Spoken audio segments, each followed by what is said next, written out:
top things I've learned living in Russia for 7 years. I've been living here for 7 years, and trust me, if I tell you that I've not learned anything living here for 7 years, then I'll be lying. Even if I did not openly open up myself and say I want to learn this, that, and that. Automatically, without my permission, I've been able to adopt and learn these things without my deliberate effort to do so. Yeah, I think the number one thing I would say I've learned living in Russia is the cultural and social lessons. The fact that I'm Nigerian, first of all, the fact that I'm African, I'm coming from a place that is very cultured, well-mannered. We are very well-mannered, so I did not expect Russia to be close enough to that. Coming as an African in a white country. Russia is still a white Slavic country, whether I would like it or not. And now I'm able to realize that there is so many cultures in Russia.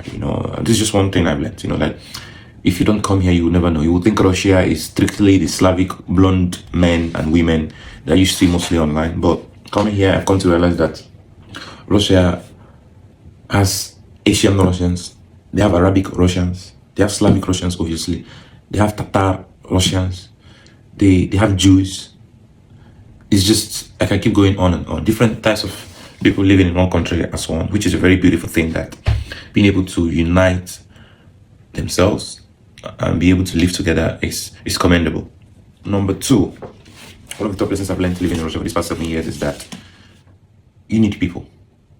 I don't know how to say it, but in some countries you can isolate yourself and just say, I don't want to interact with anyone, I don't want to see anyone, I don't want to talk to anyone, I don't want to have anyone talking to me or trying to reach me, I don't want to reach out to anyone. But in Russia, you just need people for everything. Literally, it's everywhere you need people, but like in Russia, it's a bit different because it gets to a point where being lonely should no longer be an option. And it's very important because Russians don't really socialize. They all have a very serious face. Everybody, if you don't know them, if you're not their friends, they'll never smile to you. Because you see a Russian man on the street, they look very angry. Whereas that's just their poker face, because they don't know you, they're never going to open up to you. They're never even going to give you that open smile that can be common in a country like Nigeria or Africa, for example. You see someone on the street, can smile at them and just go.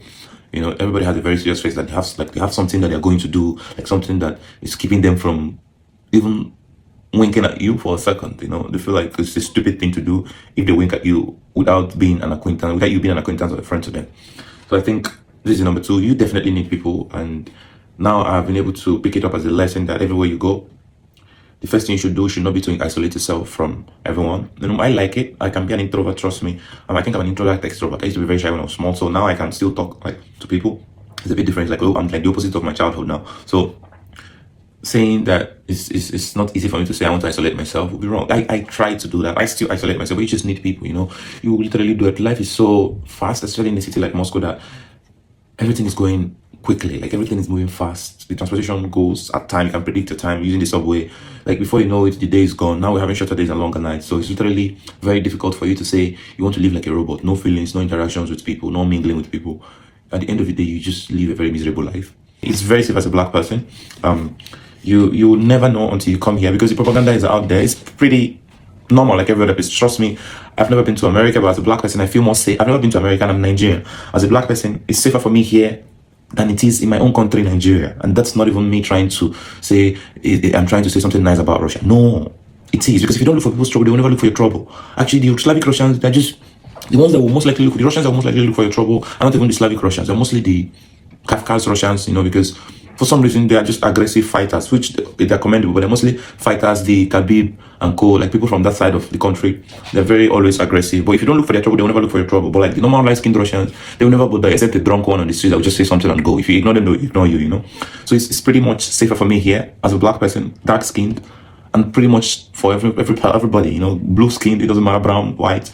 I feel like it's much more safe here to live. The language is essential. You cannot do without the language, I mean, you can to a good extent, but if you want to have a comfortable life, you most likely have to immediately immerse yourself in learning the language as fast as possible, because it's just one essential thing. Communication is an essential thing, but then speaking a foreign language like Russia is even more complicated if you don't speak the language, because you need it for interaction. You need it to if you go to the grocery store, you need it to pay. They ask you how much change do you have or something like that. You need it if you want to order something. If you don't want to order from the if you want to order from the counter, for example, you have cash and you don't want to order with a card, you have to speak Russian to them, because not everybody speaks English. If you go to KFC, McDonald's, KFC, McDonald's and co restaurants, they don't speak English, you're going to struggle. It's like some of the restaurants in the center that have someone that speaks English that can come and take your order, for example.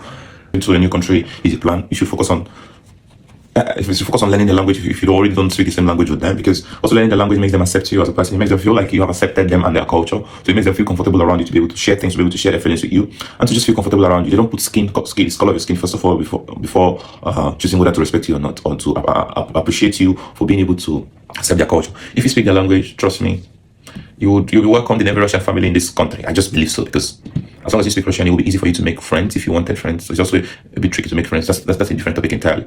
And a car, if you don't live very far from the subway, then it does not make sense to probably get a car, especially if you live in a place like Moscow.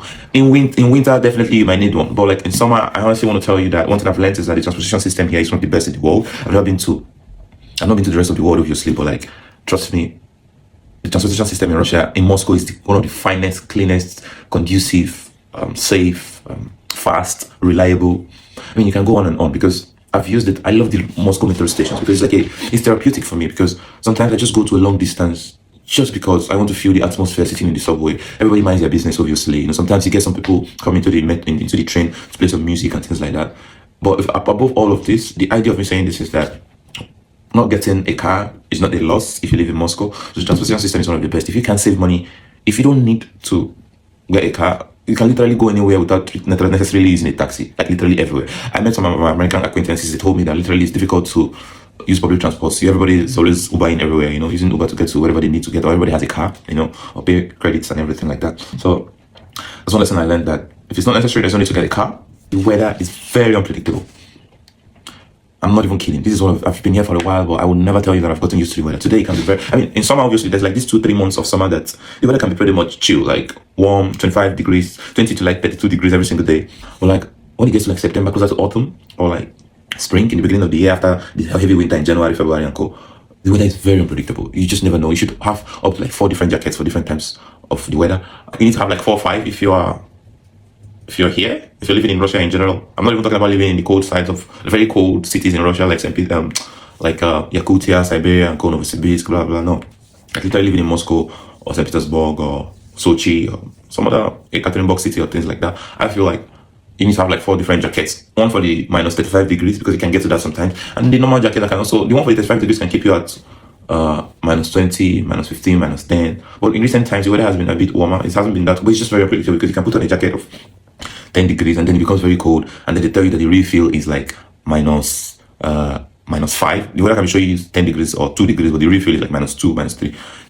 Domestic flights are very expensive. If you think, oh, because you live in the same country, going to another city inside Russia should be very cheap. Brother, sister, flying is very expensive within the country. Can you believe that, for example, flying to Sochi can be more expensive than flying to a country, like a neighboring country, maybe like Dubai, or sometimes it can even be more expensive than flying somewhere like Egypt. So, of course, planes are fast, but I think you should travel by trains. They are much more comfortable. I think one day I'm going to travel by train, and then I'll stream all through, so that you guys will see how comfortable it is. You can walk around, you can watch a movie, and it's not that. I mean, sometimes it can be expensive, you know, but like if you buy it ahead of time, it's much more cheaper. Adaptation to strict rules in this country. If you do not know how to adapt to rules, you're going to suffer.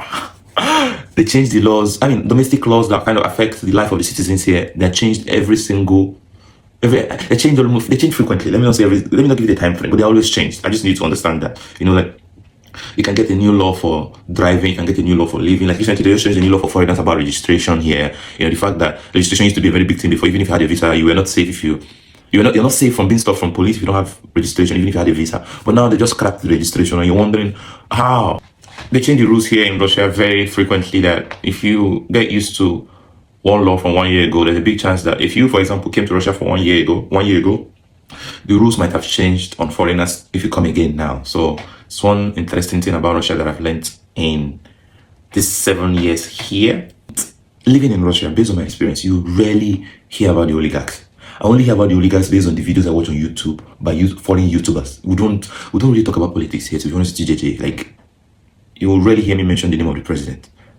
Like, people don't really talk about politics here. The oligarchs, the rich people are still living rich. They're still living well. There's so many rich people, but you will never see them if you're not family. You will not know them if you're not acquaintances, or if you don't work with them. The oligarchs are still living their lives. You know, the ones that don't have problems with the presidents or the government still live their lives. Of course, the ones that have their assets seized in foreign countries, I think they're still living well. You know, we're not really open to seeing this kind of news about them directly or hear it and things like that. It's just not open, JJ, to be honest with you. So I don't really have much to say about it because we don't hear them, we don't see them, we don't. I told you, imagine I live here in Moscow, but I hear about them based on videos I watch on YouTube because because you will not get information directly from someone here about them. Of course, who knows? They might be going through a lot after the sanctions, but I feel like life changed for everybody after the sanctions. Well, we had to adjust. As another thing, Russia had to improvise, after the sanctions, and self-sustenance has been very open and very clear that it's very possible. People, there's literally everything that you would need that has left after the sanctions. They have been replaced, and life is back. Life is normal, actually. I've never really felt the difference. Just the news mostly.